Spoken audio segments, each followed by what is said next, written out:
ব্যাপক উৎসাহ উদ্দীপনার মধ্য দিয়ে কুষ্টিয়ার খোকসায় শুরু হয়েছে মরহুম আরাফাত রহমান কোকো স্মৃতি ফুটবল টুর্নামেন্ট। বুধবার বিকেলে জানিপুর কমলাপুর যুব সংঘের আয়োজনে উদ্বোধনী খেলায় ক্রীড়া নৈপুণ্য প্রদর্শন করেন কুমারখালী ও কালুখালী স্পোর্টিং ক্লাব ফুটবল একাদশ। শান্তির প্রতীক কবুতর উড়িয়ে ৮ দল বিশিষ্ট টুর্নামেন্টের শুভ উদ্বোধন করেন কুষ্টিয়া ৪ আসনের বিএনপির মনোনীত প্রার্থী বীর মুক্তিযোদ্ধা সৈয়দ মেহেদী আহমেদ রুমি। খেলা দেখতে দূর দূরান্ত থেকে হাজারো ফুটবল প্রেমীরা ভিড় করেন খেলার মাঠে।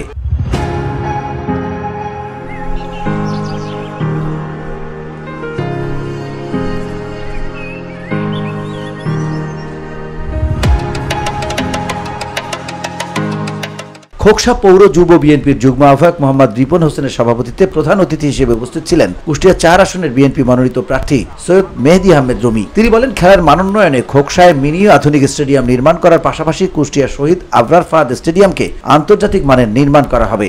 আমরা ক্ষমতায় গেলে কুষ্টিয়া জেলা শহীদ আবরার স্টেডিয়ামকে আমরা আন্তর্জাতিক মানের স্টেডিয়াম করব ইনশাআল্লাহ। কমিটমেন্ট। আয়োজকরা বলছেন, মাদকমুক্ত সমাজ গঠন ও স্মার্টফোনের অপব্যবহারের হাত থেকে যুব সমাজকে বাঁচাতে এমন ফুটবল টুর্নামেন্টের আয়োজন করা হয়েছে।